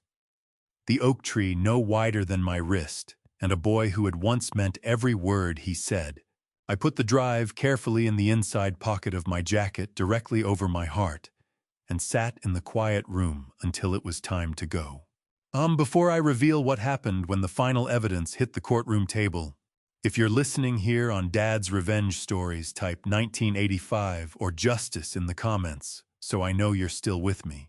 And please note, the following part of the story contains dramatized narrative elements crafted for storytelling. If this isn't what you're looking for today, feel free to close the video right here. Otherwise, stay tuned for the final truth. The second hearing was assigned to Judge Raymond Caldwell, a man in his early 60s with a reputation, Margaret told me, for running a tight courtroom and tolerating no procedural shortcuts from either side. That suited me fine. I had not come to this hearing looking for shortcuts. I arrived at the Sacramento County Superior Court on Gordon D. Shaber Drive at 8:40 on a Thursday morning in August. Margaret met me in the lobby.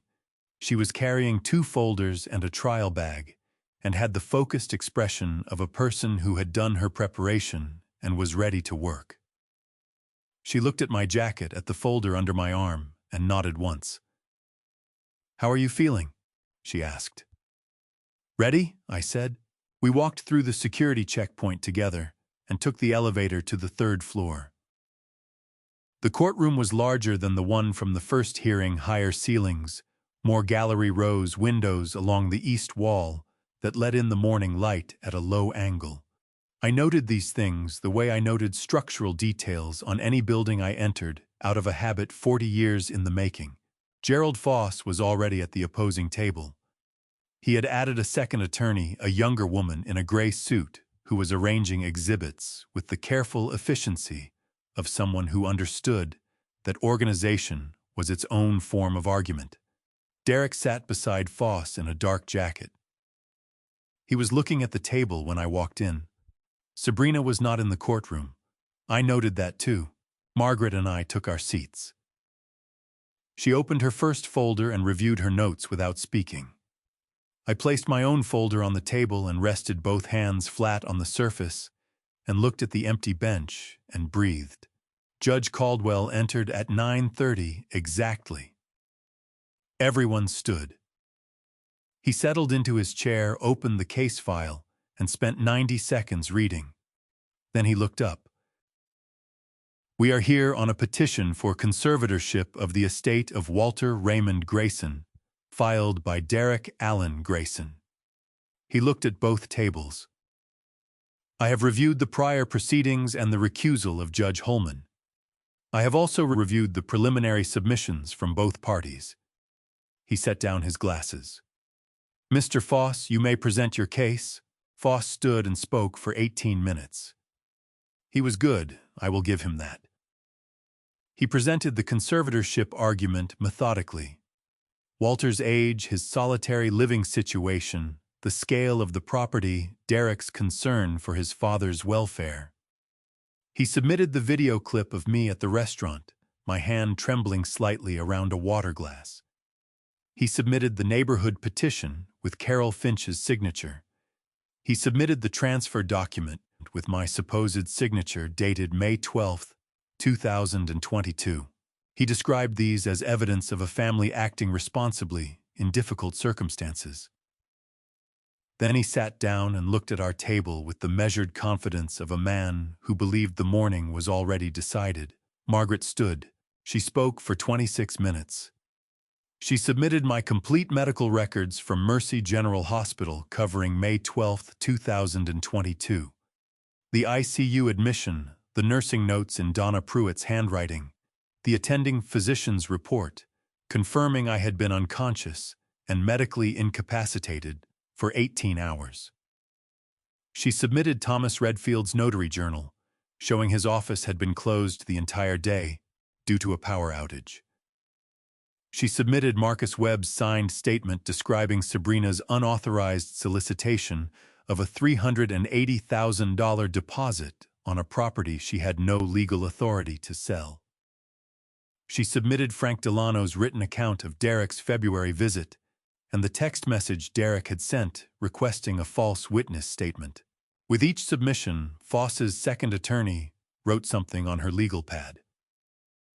With each submission, Foss himself became incrementally, almost imperceptibly, more still. Then Margaret said, "Your Honor, we have one final exhibit." She removed the USB drive from her folder and handed it to the court clerk, who connected it to the courtroom's display system. The large screen on the east wall of the courtroom came to life. I did not look at the screen. I looked at Derek. He had been watching the table since Foss sat down. But when the courtroom lights dimmed slightly and the screen brightened, he looked up. He saw the image before the video began, the still frame of my front yard in 1985. The unfinished house, the dirt yard, the sapling oak no wider than a wrist. His jaw moved. Margaret addressed the court. "Your Honor, this footage was transferred from an original VHS recording made in 1985 at the family home at Ridgewood Lane in Elk Grove. It was preserved by Helen Grayson, the petitioner's mother, and recovered by Walter Grayson from the family property last week."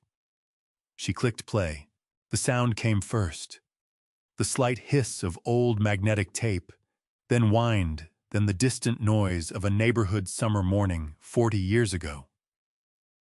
Then the image began to move, and the courtroom went completely quiet in the way that rooms go quiet when something real enters them. I kept my eyes on Derek. His hands, which had been folded on the table, separated. His right hand moved to the table's edge and gripped it. On the screen behind me, I could hear my own voice, 30 years younger. "Come here, buddy." And then a child's laughter, full and unguarded, the laughter of a boy who had just fallen in the dirt and chosen joy over embarrassment. And then the boy's voice, clear and certain and 8 years old. "When I grow up, I'm gonna protect this house with you, Dad." The video ran for 41 seconds. When it ended, the courtroom remained silent. Not the polite silence of people waiting for the next procedural step, but the particular silence of a room where something true has just been said, and everyone present understands that responding too quickly would be a kind of dishonesty. I had not watched the screen while it played. I had watched Derek. I had seen his right hand move from the table's surface to its edge and grip it. I had seen his jaw work once and then go still. I had seen something move through his face that was not performance and not calculation, something older and less manageable than either of those things. When the boy's voice came through the courtroom, speakers clear and certain and 8 years old, "When I grow up, I'm gonna protect this house with you." Dad Derek had closed his eyes for exactly 3 seconds. Then he had opened them and looked at nothing in particular, which is what people do when they are looking at something that exists only inside themselves. The screen went dark. The room breathed again slowly, the way rooms breathe when the weight in them has shifted, but not yet lifted. Judge Caldwell looked at the now dark screen for a moment. Then he looked at Gerald Foss. "Mr. Foss, do you wish to respond to this exhibit?" Foss stood. He was still composed, the professional composure of a man who had survived difficult courtrooms before. But something in his argument had shifted the way a structure shifts when a load-bearing element is removed. He questioned the chain of custody of the recording. He questioned its relevance to the conservatorship petition.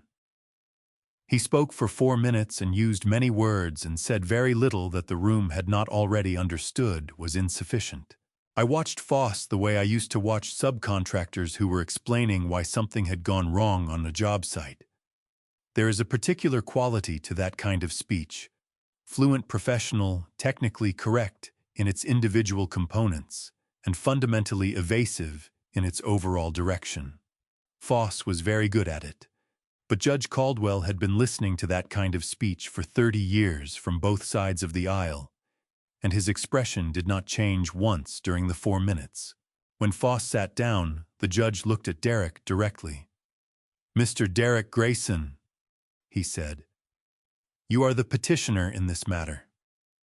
I am going to ask you a direct question, and I expect a direct answer. Do you dispute that the voices in this recording belong to you and your father?" Gerald Foss put his hand on Derek's arm immediately. Derek looked at his attorney. Something passed between them that I could see from across the room, a rapid private negotiation conducted entirely in glances, and then Derek shook his head once slowly, and Foss removed his hand from his arm. "No," Derek said. "I don't dispute it." "Do you dispute that the conversation occurred?" Derek's jaw worked. He looked at the table. "No." Judge Caldwell wrote something on his notepad. The courtroom held its breath. I held mine. 40 years of engineering had taught me that the moment before a structure either holds or fails is always quieter than you expect. The material does not announce what it is about to do. It simply does it, and the sound comes after. Sitting in that courtroom, I understood that I was inside that moment, the quiet one before the sound. Then the judge looked at the transfer document, the one with my supposed signature dated May 12, 2022, and set it aside with a deliberateness that communicated more than any ruling language could have. "The court finds," he said, "that the document submitted as evidence of voluntary property transfer is inconsistent with the medical records entered into evidence, and inconsistent with the official records of the notary whose certification appears on the document. The court further finds that the petition for conservatorship is not supported by credible evidence of incapacity. The petition is denied." He looked at both tables. "The matter of potential document fraud will be referred to the Sacramento County District Attorney's Office for independent review." Foss stood immediately. "Your Honor, my client has the right to consult with criminal defense counsel," Judge Caldwell said evenly. "That is a separate proceeding, and it will be addressed separately. This court's business today is concluded." He gathered his papers. I stood up. The room was still arranged around me, the gallery, the clerk's desk, the flags on either side of the bench, the east-facing windows with the August light coming through at a low angle. All of it exactly as it had been when I walked in that morning. But the weight of the room had redistributed itself in the past 90 minutes, and I felt the difference the way you feel. The difference after a fever breaks, not dramatic, not triumphant, just a return to the temperature that was always supposed to be there. "Your Honor?" My voice came out steady, which surprised me slightly because my hands were not entirely steady beneath the table. "Before the court adjourns, I would like to state for the record that I do not intend to pursue any civil damages claim arising from this matter. I also want it known that I will not be volunteering a supporting statement to the District Attorney's Office. Whatever process follows will proceed on its own terms without my active participation in building a case against my son." Judge Caldwell looked at me over his glasses. "Mr. Grayson, you understand that a referral to the DA's office proceeds independently of your preferences." "I understand that, Your Honor. I am not asking the court to prevent anything. I am simply stating my own position." I paused. My son made serious mistakes. The record reflects that clearly. But I am 72 years old, and I have one son, and I will not be the instrument of his destruction. Whatever accountability comes to him, I would prefer it come through the natural weight of what he has done, rather than through my active participation in his prosecution. The courtroom was very quiet. To my left, I was aware of Margaret beside me, still professional, her yellow legal pad closed on the table. To my right across the aisle, I was aware of Gerald Foss with his hand resting on his closed briefcase, and Derek beside him, not looking at Foss, not looking at the table, not looking at anything that was helping him. Judge Caldwell held my gaze for a long moment. Then he nodded once, not an endorsement, not a judgment, simply the acknowledgement of one person recognizing another person's considered decision, and closed his file. "Court is adjourned," he said. Everyone stood. I stood still while the room moved around me. Margaret put her hand briefly on my arm and said something I did not fully hear. Gerald Foss closed his briefcase quickly and spoke in a low, urgent tone to Derek, who was not listening. Derek was looking at me across the courtroom directly, without the deflection of the past several months, without the performance of confidence or the armor of indifference. Just looking. The way a person looks when all the other options have been exhausted. I looked back. I thought about the boy in the video. 8 years old, striped shirt, red hammer, full-body laughter in the dirt of the front yard. I thought about the gap between that boy and the man standing across the courtroom from me, now not the distance of years, which was just arithmetic, but the distance of choices, which was something else entirely, something that could not be measured in any unit I had ever been trained to use. Margaret guided me toward the door. In the corridor outside, the fluorescent lights hummed overhead, and a group of people with a different case file waited on the bench beside the elevator. Ordinary courthouse life proceeding around the edges of things that felt from inside them enormous. I heard footsteps behind me. "Dad?" I stopped walking. Margaret glanced at me and then stepped away quietly, giving us the corridor. Derek was standing 6 feet behind me. He was not wearing his courtroom expression anymore. His jacket seemed to fit differently, not looser, but as though the body inside it had changed shape in the past hour. His eyes were red at the edges, in the way that eyes get red when a person has been holding something back for a long time, and the holding is no longer possible. He did not say anything else immediately.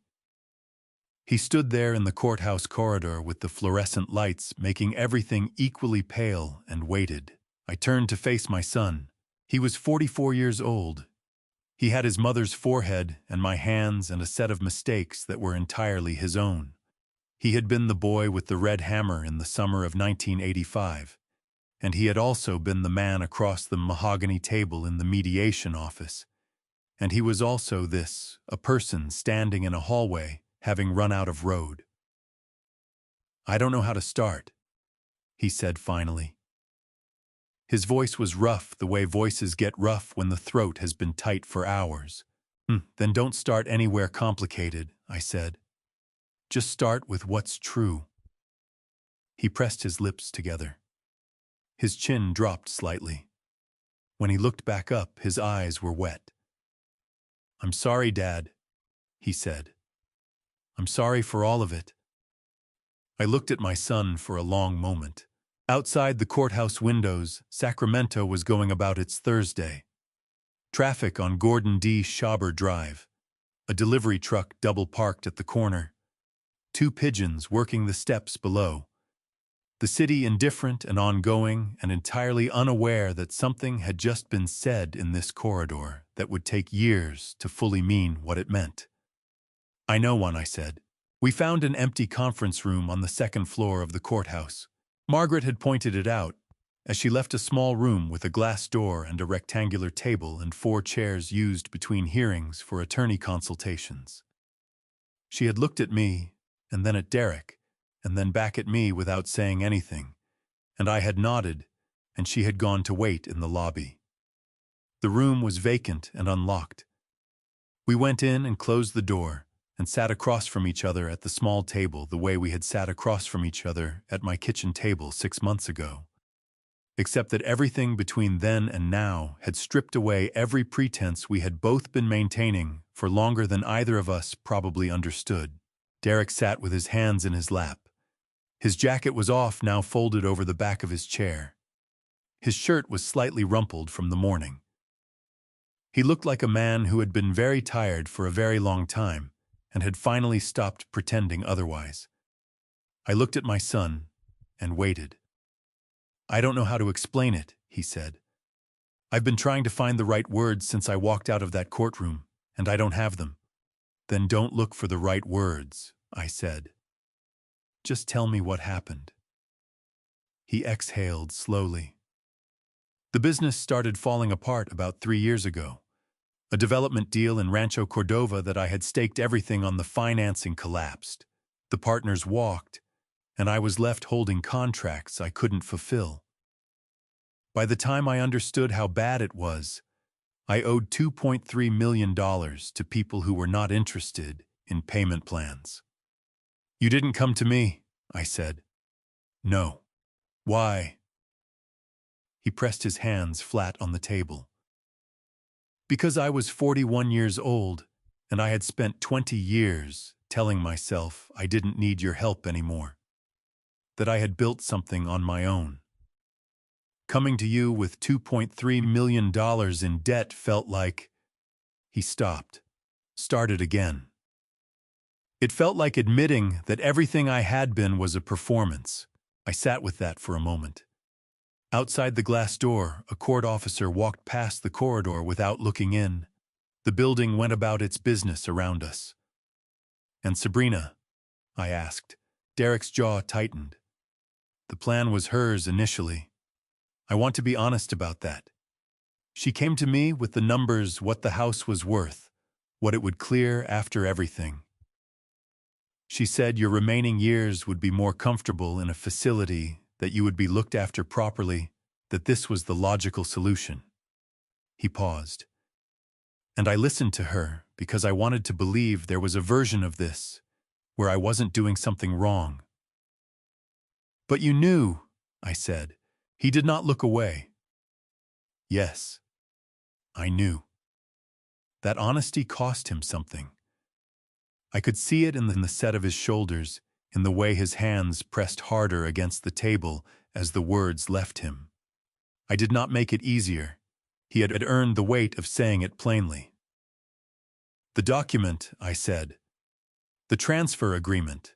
Derek closed his eyes briefly. "Sabrina handled that. She found someone through a business contact who could prepare paperwork."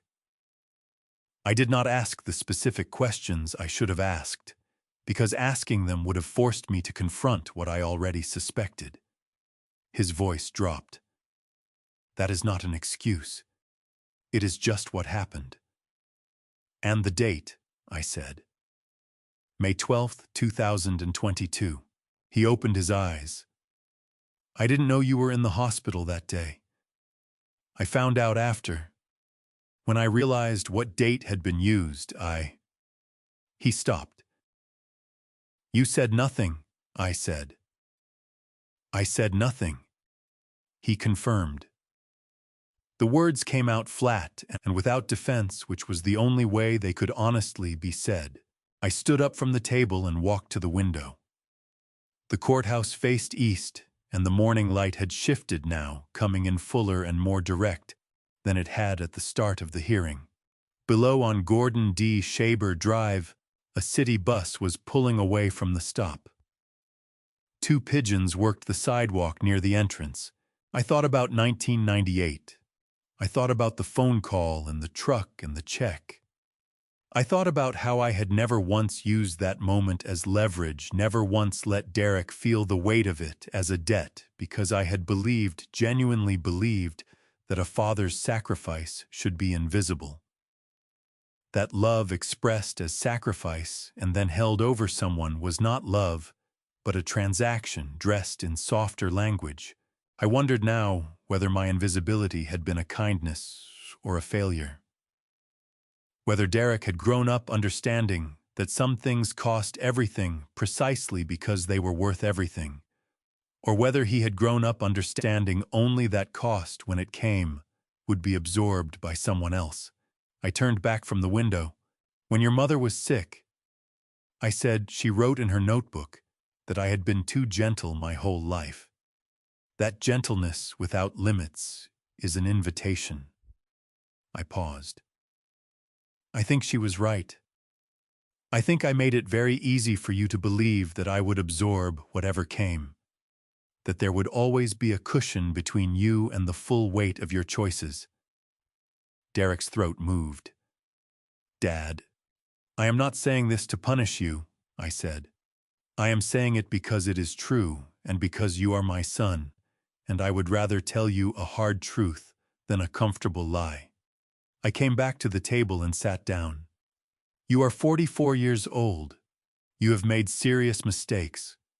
Some of those mistakes will have consequences that I cannot and should not protect you from. But you are still my son. And I am not finished being your father. He was crying now. Not dramatically. Not the way people cry in performances, but in the quiet, involuntary way that happens when a person has been holding something for months and the structure finally gives. His shoulders shook once, twice, and then steadied. He pressed the back of his hand against his eyes. I don't deserve that, he said. No, I said. You don't. But that is not how it works between a father and a son. I told you that once before, a long time ago, and I meant it then, and I mean it now. He looked at me across the table. His face was open in a way I had not seen since he was very young, since the summer of 1985 perhaps, since a boy with a red hammer sat in the dirt of his own front yard and chose laughter. What happens now? He asked. Now, I said, you go deal with the consequences of what you have done. You cooperate with whatever legal process comes. You make it right with Marcus Webb. You figure out your debts without using my house to solve them. I folded my hands on the table. And when you have done those things, when you have stood on your own feet and carried your own weight, you come home for dinner. Not to negotiate, not to manage me. Just to eat at your father's table. Derek pressed his lips together tightly. He nodded. I stood up and picked up my folder from the chair. One more thing, I said. He looked up. Sabrina took your mother's cardigan off its hook and put it in a box in the garage.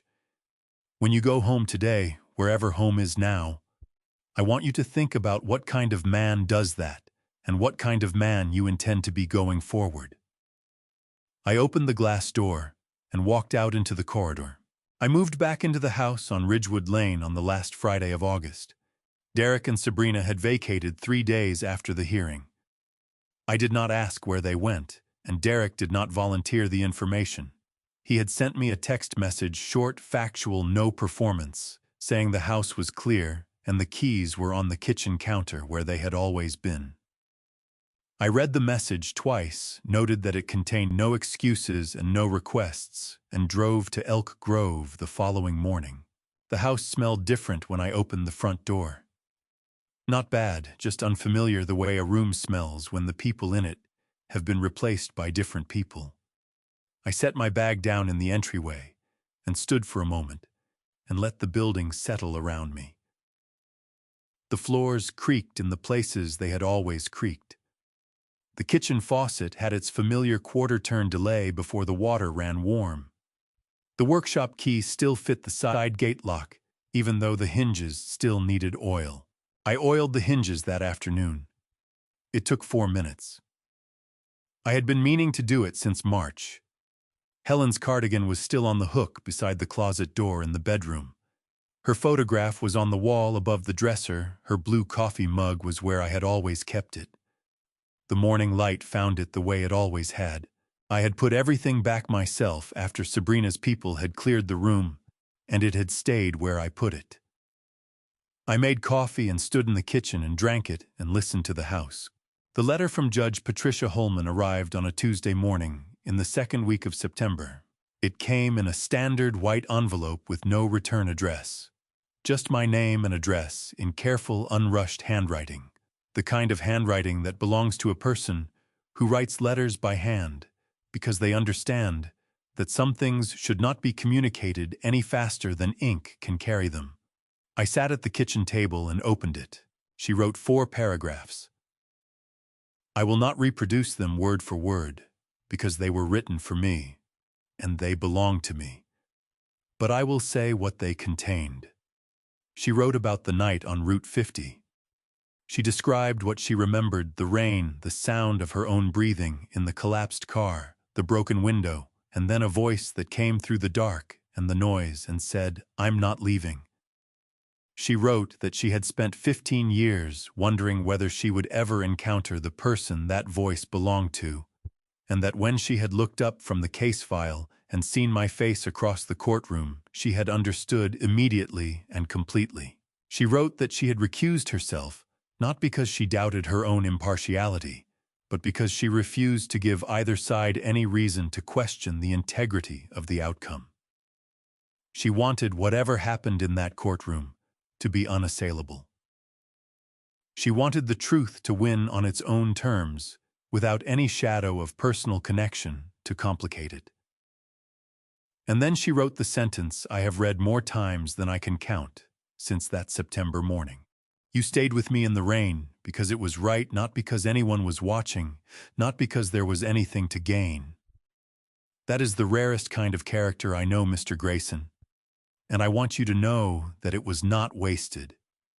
It never is.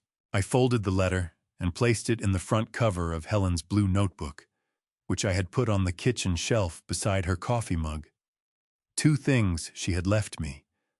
One written before she died, one written by a stranger whose life she never knew had intersected with mine on a wet highway 15 years ago. Together, they said the same thing from different directions in different voices. Do what is right. The rest takes care of itself. Frank came over that evening.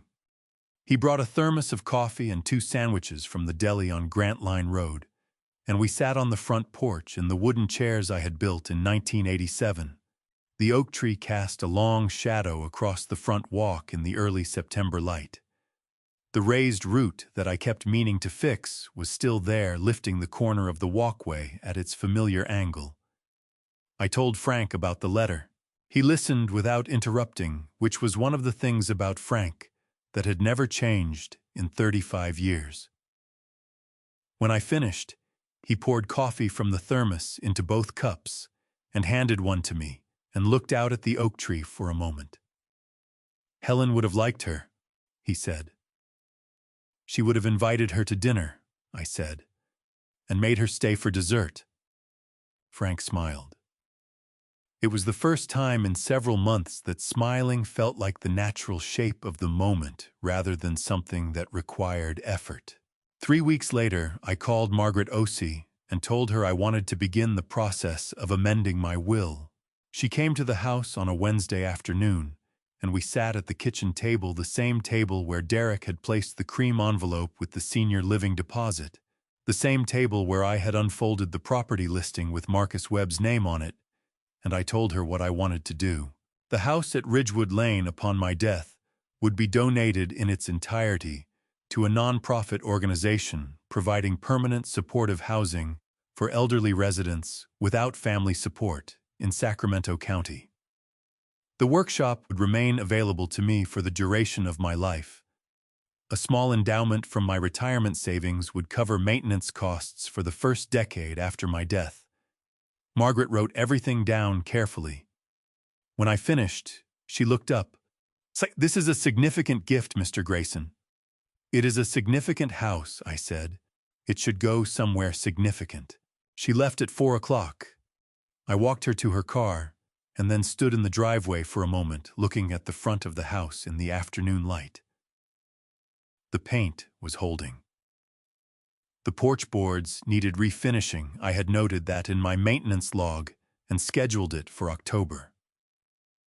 The oak tree was enormous now, its canopy spreading over the roof edge on the north side, its roots working patiently at the walkway corner. I looked at the porch light. I had installed it in 1986, the year after we moved in. A simple fixture, brushed brass, the kind that takes a standard bulb and does nothing complicated. Helen had asked for it specifically. She said she wanted anyone coming home in the dark to be able to see the door. I had wired it myself on a Saturday afternoon while she read on the porch steps and handed me tools when I asked for them. I turned it on even though it was still afternoon and the sun was nowhere near setting. I stood there and looked at it, burning in the daylight, a small, warm point of light doing its simple work in the middle of a bright day. and I thought about everything it had looked at over the past 40 years.